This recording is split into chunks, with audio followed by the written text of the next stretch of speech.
This is Radar from the Render Tape Blog, coming to another edition of Movie Reviews and Observation number 65. The previous two videos were a mashup of the usual. I do it Saturday nights, but wasn't able to, so I did it before and after. First movie I watched was The Kid Detective, and I was like, thank you, Hollywood, for coming out with an original idea, original concept, and good follow-through, and making it a dramedy, where it's sometimes lighthearted, sometimes very seriously. So basically, Adam Brody's in his early 30s, and he's dealing with the pressures of being a celebrity kid who solved, all these mysteries and all these things like saving cats, money, is all these things that are very small time that a kid can solve, even a teenager or a college age student. And, he drinks, his parents want him to get a real job. He doesn't have many friends and all this other stuff. And basically, this movie's about him sobering up in a way and becoming like a real adult, understanding what really matters and stuff. And so basically, a high school girl comes to him and says her boyfriend was murdered, and the cops are not doing anything, and he's got to solve his first murder case. The whole movie is him trying to do what he always does, to find leads and figure it out, trying to figure out what happened and uncover the truth in the town and things like that. And I'm just like, that is pretty cool. It's a pretty good job. Adam Brody pretty much was the only character in this movie where I actually knew people in there before. And for being a 90-something minute movie that moved along pretty well, had some few laughs, was serious because he was solving a murder and stuff, Adam Brody did a very good job because he's kind of typecast. He always plays like losers, like the loser in Single Parents. Yes, he's in the Captain Marvel movie franchise, Shazam, I said the wrong thing, DC and Marvel or whatever. So it always seems like he's playing a guy who's in his late 20s, early 30s, and he's like failed in life. So it's like feeling like a typecast. But this one was very good. And the girl playing the high school student was very good. Then I watched the movie The Climb, where I'm like, okay. I call it one of the greatest movies of 2020, a brilliant renovation of buddy comedy. I'm watching this, and it's stupid because the movie has little parts, and it's a 90-minute movie, so it's not that long, but these little parts they tell you what's going on. And basically, two friends in the movie are buddies and they're bicycle riding, and one is excited about his engagement to his future wife, and the other guy's his best man, but then he admits that he slept with him, and slept with the wife, the fiance, multiple times in the past, but then they continued, blah, blah, blah, blah, blah. And then the movie goes into him marrying that woman, him dealing with his life, then him marrying his high school girlfriend or college girlfriend, whatever, and him trying to ruin it, try to sleep with her, and you're not sure if it did, but and at every turn, this guy screws over his friend, and it's like, why do you still want to be friends with this guy? What do you want to do?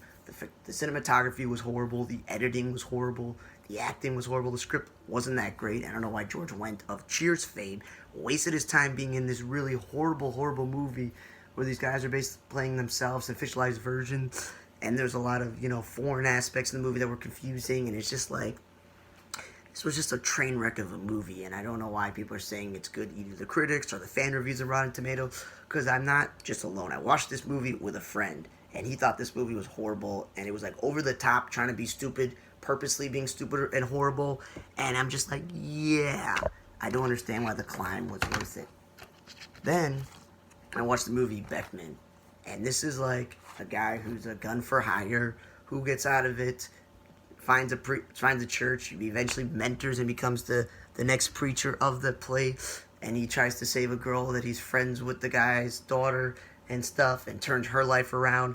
But then stupid Billy Baldwin is a cult leader, takes the girl, and the whole movie's like similar to Taken, but also John Wick, where he wants to get out of the world, but he has to go back into the world to figure out who the guy is, where he took the girl, and he won't stop looking for her. And they're like calling it like a Christian John Wick because he's a preacher, but he doesn't want to go back to doing this.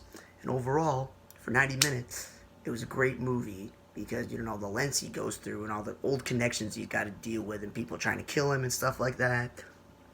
And I really liked it. I'm surprised the library doesn't own it. There's been a lot of movies I've asked the library to get through Interloan or LinkedIn Loan, and they're horrible, waste of time movies. And I understand the library didn't want to buy it, put in their budget, but Beckman was actually very good, even though I never really seen the guys in the movie that, that he is, the main actor, the guy trying to kill him, all that stuff. So it's just like, interesting. Then I watched the movie Dreamland, where it's like, supposedly, Marky Rabble was like, they wanted to win Best Actress in a Movie. For an hour and 40-minute movie, it dragged on like a lot of dramas that are boring and timepieces take place in the past. Bonnie and Clyde and dealing with the depression, and her and a 17-year-old or whatever it is trying to help her escape, and the movie's all about him more than her, and she's a good actress, but she didn't, in my opinion, she did the best to save this movie, but it was just not that great of a movie, and it felt like 2 hours instead of an hour and 40 minutes, about basically a small town in Texas during the Depression, and her, being this Bonnie lady who's robbing banks and killing people, and him trying to help her and falling in love and all this other stuff. So I wouldn't suggest watching Dreamland unless you're a Marky Robbo fanatic. Then the last movie I watched was Redcon 1. And I'm like, okay, for a movie that's an hour 50 minutes, we've been there, done that. Where there's zombies and a pandemic outbreak like virus, and the military's involved, and they gotta get a scientist, and that scientist could be the cure. But then there's a little girl that could also be the cure, and they gotta deal with rebels and the fact that they're gonna blow up the quarantine area instead of actually saving the people. And you got all these people who have their own views, even though in the military they gotta follow the rule. They want to do what they want to do. There's like sex scenes. There's tons of zombies, blood, gore, fighting, and action. And you're like, okay, cool. So you got the action, you got the zombies, you got the gore, you got them trying to save the world. You know what? Overall, it was okay, but the movie probably could have been a 80 to 90 minute movie with these horror-esque zombie apocalyptical movies, military action movies, that there was just a lot of wasted scenes going on in the movie. Very cliche that the main guy, no matter what happened to him, he had to save the day and save this girl, blah, blah, blah, blah, blah. It was in England, so it was okay. Redcon 1 is an okay movie to watch. It's definitely not a movie that I'll go out of my way to watch, which is why, I let people know this ahead of time. So this is like, again, the library doesn't own this, the local library. It came all the way from a library that I've never heard of. It is called the O'Fallon Public Library in O'Fallon, Illinois. So it's like, I can understand why the library didn't want to get this, but overall it was okay. It wasn't bad. It was an interesting take on a virus outbreak and zombie.